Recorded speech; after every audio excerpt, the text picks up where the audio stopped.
Na verdade, uma semana que está um pouquinho esquisita, né? Depois do relatório do USDA da última segunda-feira, aí surpreendendo na redução da produção de soja, o mercado aí está tentando se posicionar frente a esses números. Então ele trabalha um pouquinho indeciso. Ontem saiu o dado da inflação dos Estados Unidos. Enquanto o mercado aguardava ou esperava que a inflação tivesse atingido um teto por lá, não. Veio uma inflação acima da expectativa de mercado. A reação foi imediata, né? O dólar DX, que estava aí numa tendência de queda, chegou a trabalhar abaixo de 108 pontos, ali com essa expectativa de um ciclo menor de alta de juros nos Estados Unidos, voltou a acelerar. Ontem ele trabalhou acima de, e hoje está mantendo, isso daí acima de 109 pontos. Ontem ele chegou quase a tocar a 110 pontos.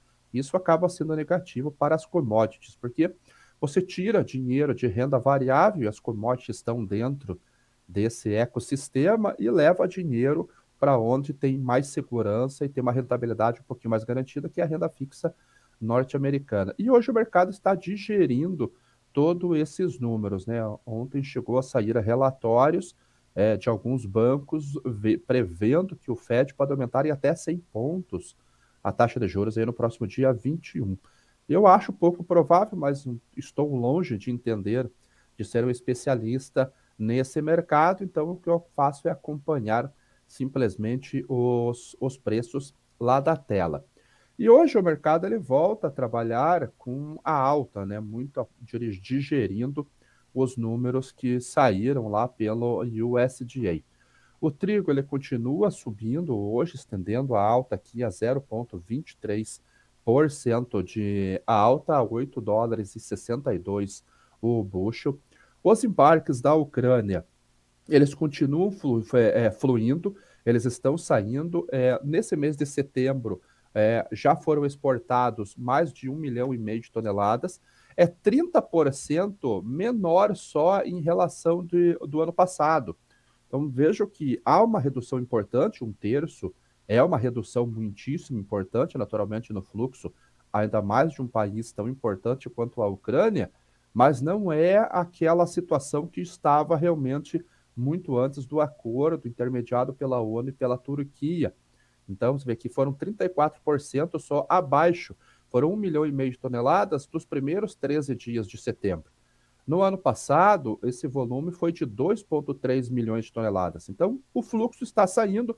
Aparentemente, o mercado está um pouquinho mais calmo em relação às declarações do presidente da Rússia, lá, Vladimir Putin, dizendo que não via o acordo sendo cumprido, não havia alimentos indo para países pobres, não estava sendo facilitado as exportações russas, e parece que o mercado aí não colocou muita fé com relação a essa declaração, até porque saíram outras declarações paralelas que os políticos russos não estão mais apoiando tanto o presidente. Então, não sabemos se isso é rumor, se isso é verdade, mas se for verdade, talvez o presidente esteja perdendo, o presidente russo esteja perdendo poder.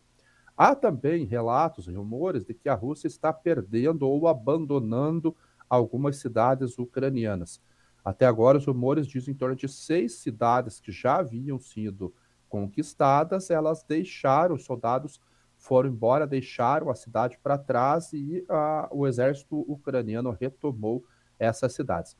Se tudo isso for verdade, a gente deve ver esse fluxo aqui aumentando. Até agora, desde a assinatura do acordo, 134 navios com mais de 3 milhões de toneladas já embarcaram pelos portos ucranianos. O USDA ele aumentou só em 500 mil toneladas a expectativa de exportação ucraniana de milho, e ele aumentou a produção em 1,5 milhão de toneladas. Então agora o número passa a ser 31,5 milhões de toneladas de milho. O trigo vai ser plantado agora. O trigo já começa o plantio do trigo de inverno na Ucrânia agora, então a gente não sabe exatamente como que vai ser esse plantio, mas vai ser um bom termômetro para esse ano e para o próximo ano, se conseguiram colocar esse trigo na terra, se havia combustível, se havia semente, se havia pesticida, herbicida, fungicida, fertilizantes, se a logística foi adequada, se o terreno estava bom para fazer o plantio, não estava destruído e tudo mais. Então, esse plantio do trigo de inverno pode ser um bom termômetro para nós. Mas a boa notícia é que as exportações elas estão saindo e elas vão ter um fluxo ali, se tudo correr bem, até aumentando. Por que que o trigo está subindo então? Primeiro porque ele estressou com a notícia lá do Putin que poderia interromper o acordo, interromper o corredor de exportação humanitário lá do Mar Negro.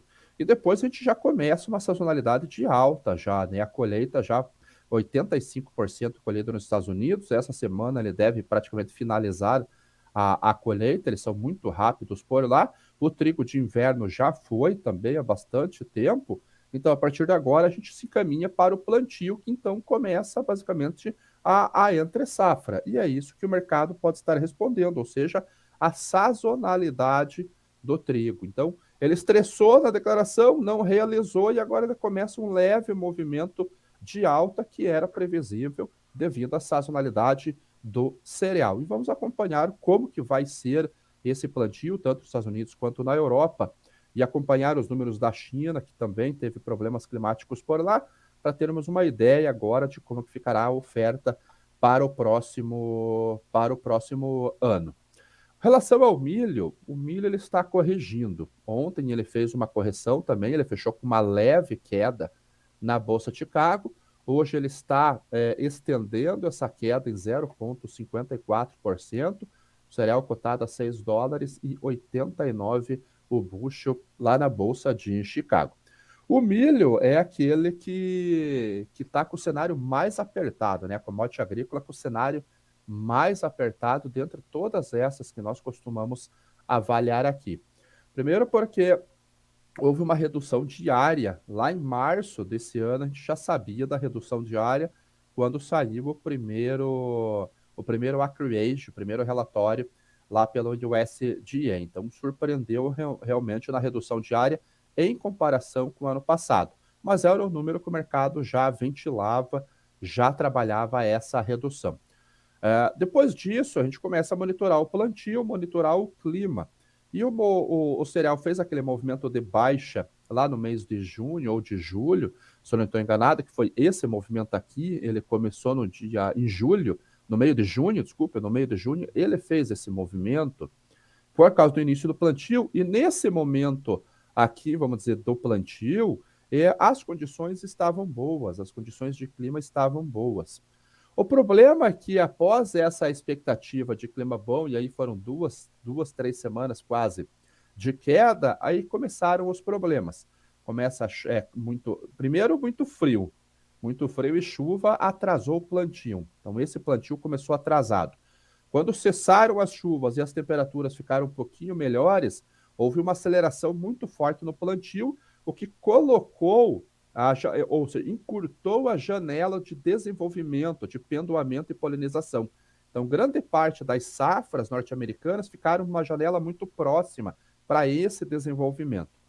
Como o clima inverteu, saiu aquele frio e veio um calor muito forte e um corte de chuvas, principalmente no oeste do cinturão, ali da Dakota do Norte, da Dakota do Sul, Nebraska e Kansas, o mercado começou a trabalhar com cortes de produção. Então, no primeiro relatório do USDA, a expectativa era de 177 bushels por acre.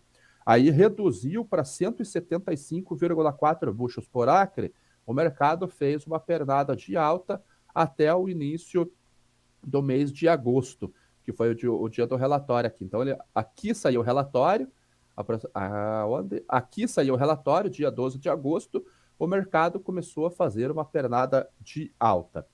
A ProFarmer fez o seu Crop Tour, mas ela não passa em todos os estados. Ela passa basicamente nos principais do cinturão, que vem de Ohio até Iowa, dá um pulinho em Minnesota, ao norte de Iowa, e em Nebraska, ao oeste de Iowa. Ela não vai para Dakota do Norte e não vem para o Kansas, que fica abaixo de Iowa. Então, nesses dois estados, a gente não saberia como que está a produtividade. Mas a ProFarmer estimou em 168 bushels por acre. Então, uma redução forte realmente em comparação com o USDA. Uma semana depois, a StoneX também soltou o seu relatório e também reduziu. Ela que tinha uma expectativa de 175, se eu não estou enganado, reduziu para 172 bushels por acre também. E o USDA veio no último relatório agora, na segunda-feira, e reduziu de 175,4 para 172. Isso já 172,5. E era exatamente o número que o mercado esperava. Como foi exatamente o número que o mercado esperava, quer dizer que o mercado já havia se antecipado. E então, na análise gráfica, era possível pegar esse indicador. Como o Maicon disse ali, ele parece que ele está num canal, parece não, ele está num canal de alta aqui, e ele trabalha batendo na banda superior desse canal e batendo, trabalhando nesse suporte da banda inferior. Então, aqui o mercado já se posicionou frente ao relatório do USDA. E agora ele faz pequenas realizações de lucros. A gente acompanhou aqui em outros programas que os institucionais, eles aumentaram sua posição comprada e sazonalmente é a maior posição comprada, posição long, desde 2016. Então, nos últimos 6 anos, a gente tem a maior posição líquida comprada pelos fundos, mostrando que eles acreditam numa alta. Problemas de produção na França, problemas de produção, nós imaginamos ou supomos que há problemas de produção na China também. Então, o cenário do milho fica muito, muito apertado realmente. Aqui na B3, os preços eles estão trabalhando relativamente estáveis. Então, a gente vê que há bastante tempo, desde julho, ele vem numa linha reta praticamente. Aqui a gente não tem nem movimentos para cima, até o próprio RSI parece que ele vem numa linha reta. O vencimento de setembro, ele fechou cotado a R$ 84,08 a saca e o vencimento de novembro a R$ 89,50. Esse daqui já está indo para liquidação. Então, a gente já vai começar a olhar mais 2 dias, isso daqui já era. Vamos começar a olhar o vencimento de novembro. O plantio no Rio Grande do Sul, ele já passou de 50%, o plantio da safra de verão. Ontem eu falei com um cliente nosso lá do Passo Fundo, ele falou que o tempo foi sem chuvas na última semana, então esse número deve acelerar muito no próximo relatório. Aqui no Paraná, que tradicionalmente não existe um plantio muito precoce, a gente já avançou bastante nesse plantio aqui no Paraná também, mais de 25% já está plantado. São Paulo tem avançado, Mato Grosso do Sul também tem avançado. Norte do Mato Grosso do Sul, a região centro-oeste, ele tradicionalmente ele vai para a soja. Esse ano especificamente, a gente vai ter uma ampliação na área de soja e uma redução na área de milho devido ao custo de nitrogenado. Então, todo mundo sabe ali que nós teremos a safra mais cara, com o custo mais alto da história aqui no Brasil. Isso se deve aos fertilizantes, nós já já vamos entrar no tema dos fertilizantes. Mas a gente vai ver uma redução de área aqui também. Então, uma expectativa aí de uma produção próxima a 25 milhões de toneladas de milho safrinha aqui no Brasil. E os preços trabalham nessa lateralização porque a colheita está virtualmente encerrada, uma ou outra região pontual que tem o ritmo de exportação nosso, ele está muito, muito forte, mais de 6 milhões para setembro. O nosso programa de exportação de milho ele vai até janeiro, então ele é de fevereiro a janeiro, e a expectativa é que a gente chegue ao número de 38, 39, quem sabe até 40 milhões de toneladas exportadas, o que seria basicamente o dobro do ano passado, que fechou na faixa de 22, mas foi devido àquela quebra do safrinha, né, por causa das geadas de finalzinho de julho e setembro. A soja, que realizou ontem um pouquinho, ela fechou com uma baixa de 0,64%, hoje ele voltou a subir 0,47%. Então, o mercado fez esse movimento aqui no dia do relatório do SDA, na segunda-feira, porque o relatório ele veio realmente surpreendente. O mercado esperava uma redução na produtividade, já havia um viés de alta para os preços, mas aquilo que o SDA colocou foi muito fora do que 100% do mercado esperava. Então, o preço subiu, realizou um pouquinho ontem, A gente vê pelo tamanho desse candle aqui que ele tentou fazer uma alta mais forte, mas os vendidos entraram pisando aqui. Então, a gente pode entender que existe um suporte técnico, uma resistência técnica nessa faixa de $15 o bushel. Não sei como que o mercado vai reagir a isso.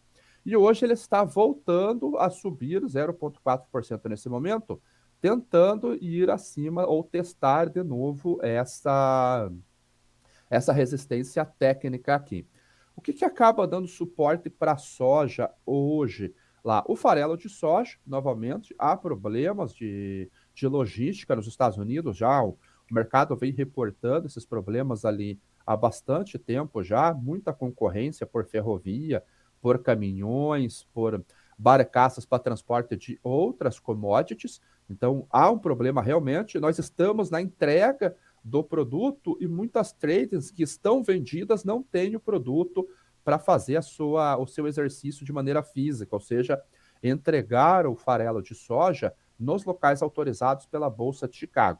Então, eles vão liquidar essas posições através de derivativo. Como eles estão vendidos, eles têm que comprar. Então, isso acaba puxando as cotações até numa tentativa, talvez, de fazer rolagem e fazer essa entrega de farelo num momento mais à frente. Então, isso é positivo para a alta. E há outro problema nos Estados Unidos, alguém comentou até no Commodities em Foco, lá dos assinantes, que as ferrovias podem interromper os embarques de grãos antes de possível paralisação, de acordo com os órgãos de agricultura dos Estados Unidos. Então, algumas ferrovias começarão a interromper os embarques nesta quinta-feira já, um dia antes de uma possível paralisação, de acordo com uma associação agrícola e fontes de duas cooperativas de grão, ameaçando as exportações e entregas de ração para o gado. Mas já imaginou os Estados Unidos com esse tipo de problema? É o tipo de situação que a gente vê na Argentina. Então, greve, interrupção no fluxo. E nos Estados Unidos, vamos colocar aqui mapa dos Estados Unidos, tá? Esse daqui como exemplo, vamos ver se ele abre aqui bonitinho. Essa região aqui, que é o filé mignon da produção, né? Em Illinois e Iowa. Então, em Illinois e Iowa.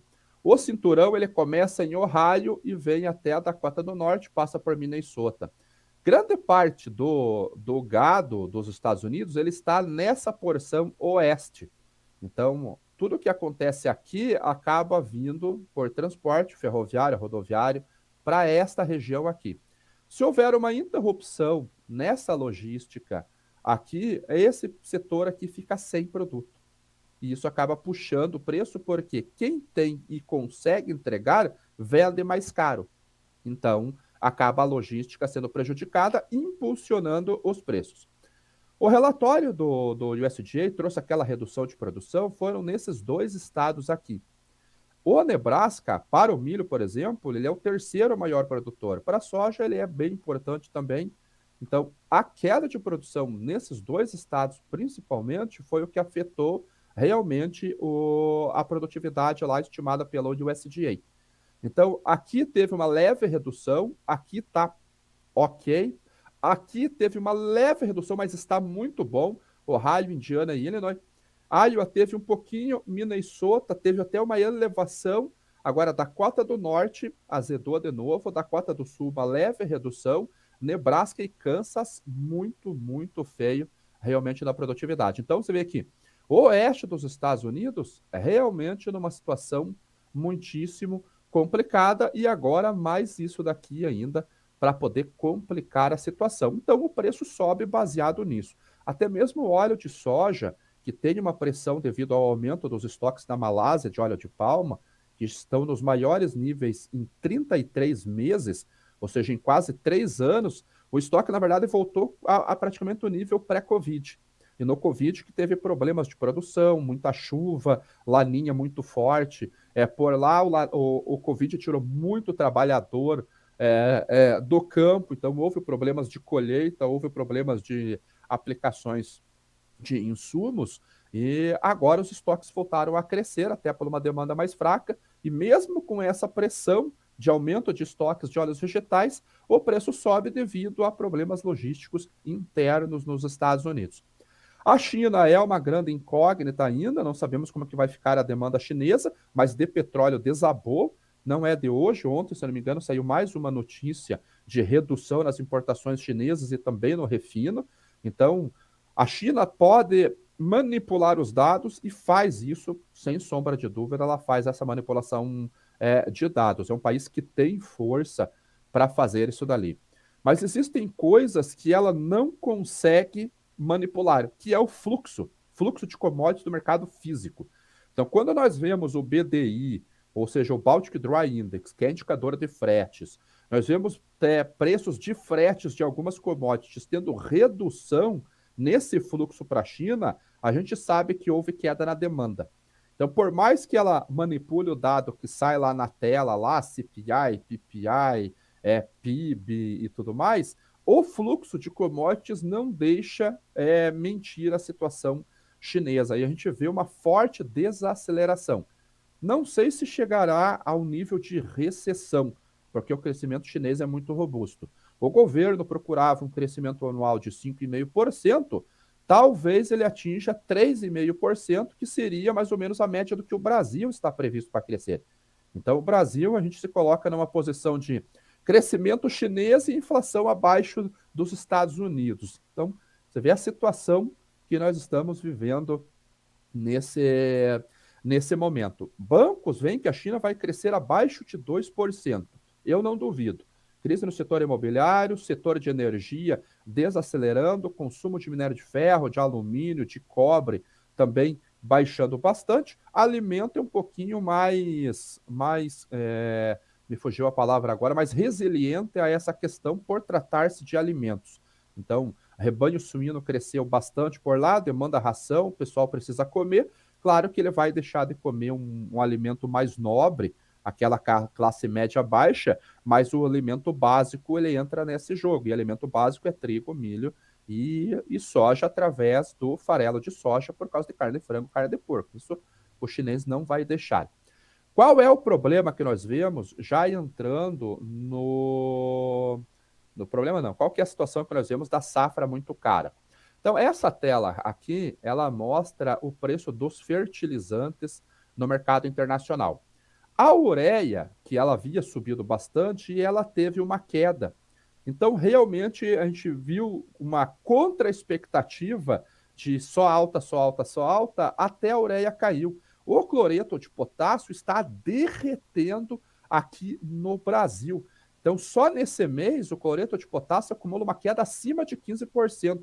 O preço no porto do CFR, o custo de frete, está na faixa de 780 dólares por tonelada.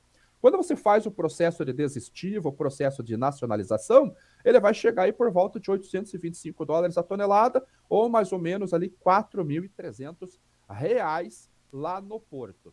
Quando você vai para o interior, opa, fechou minha planilha aqui. Quando você vai para o interior, até lá a gente vê que os preços eles estão em queda ainda do cloreto de potássio. Então, é uma boa notícia, há uma janela ali para fazer a compra, não só pelo custo do insumo, porque é aquilo que a gente sempre fala aqui. Se o insumo cai, beleza, mas e se o teu produto, a tua commodity, a soja cai mais? A tua relação de troca piora e piora bastante. Então é isso que nós temos que gerenciar.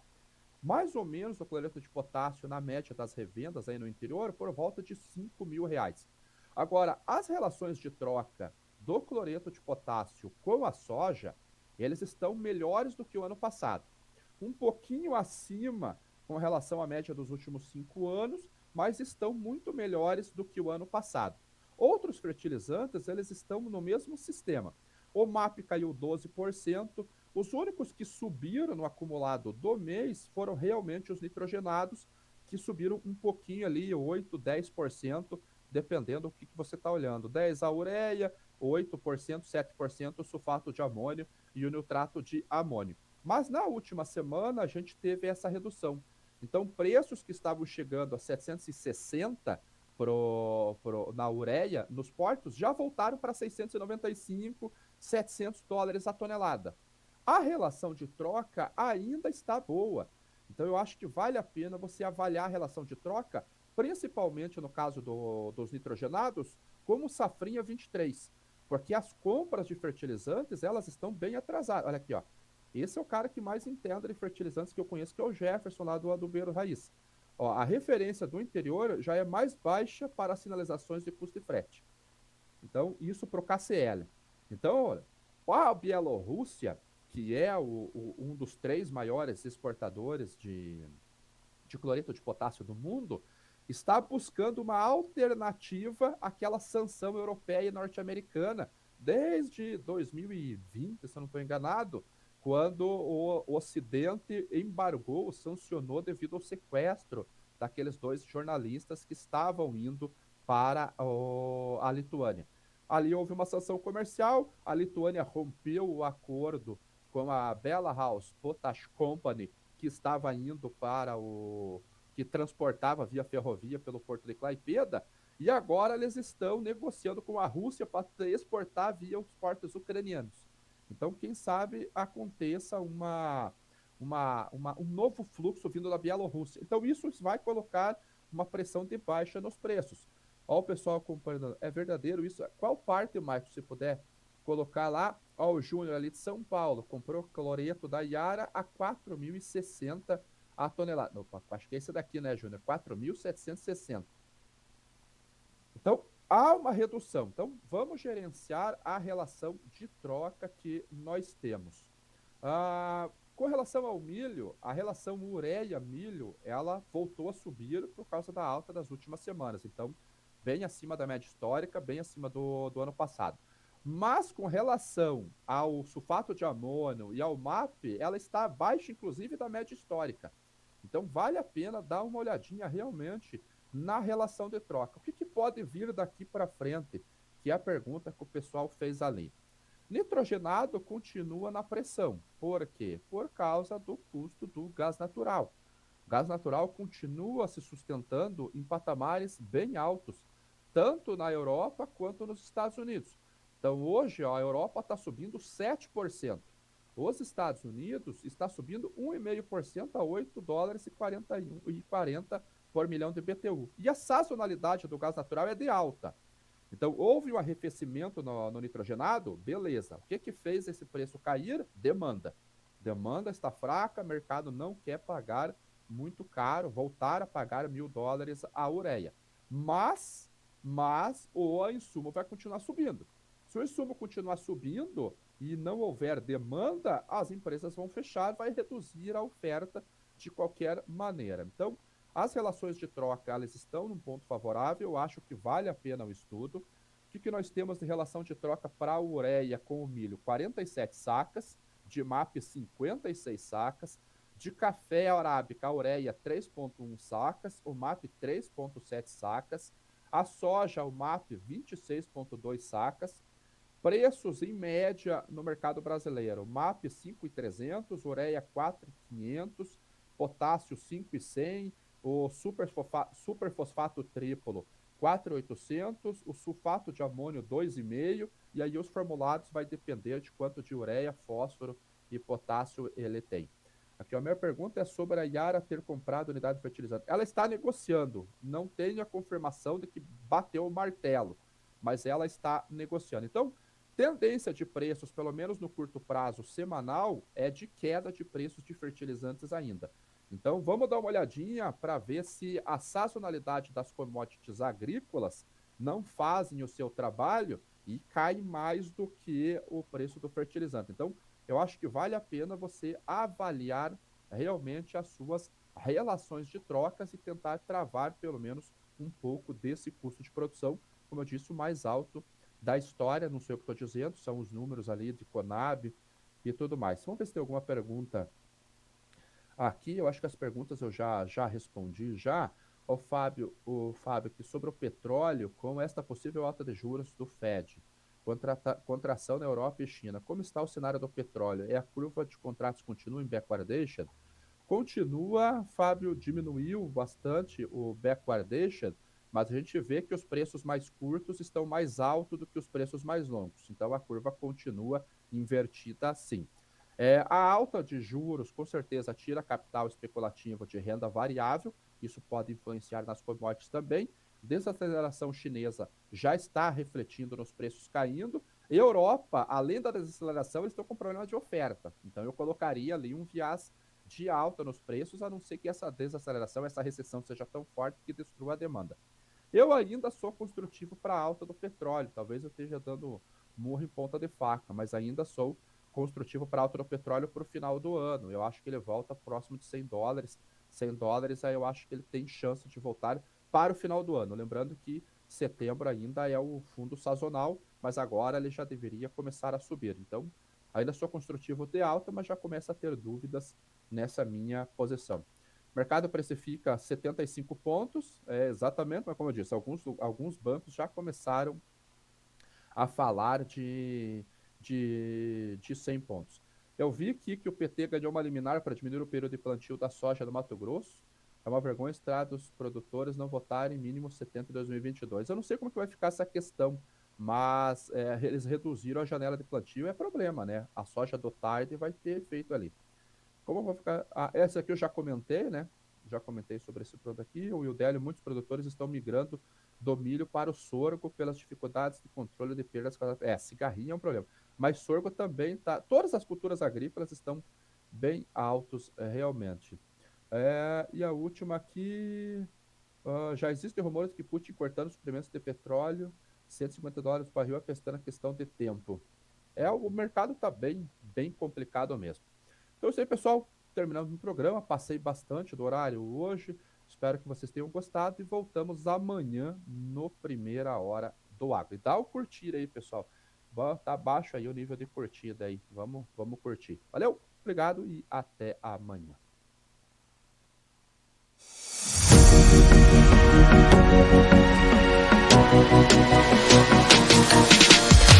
BMC News, informação que gera valor.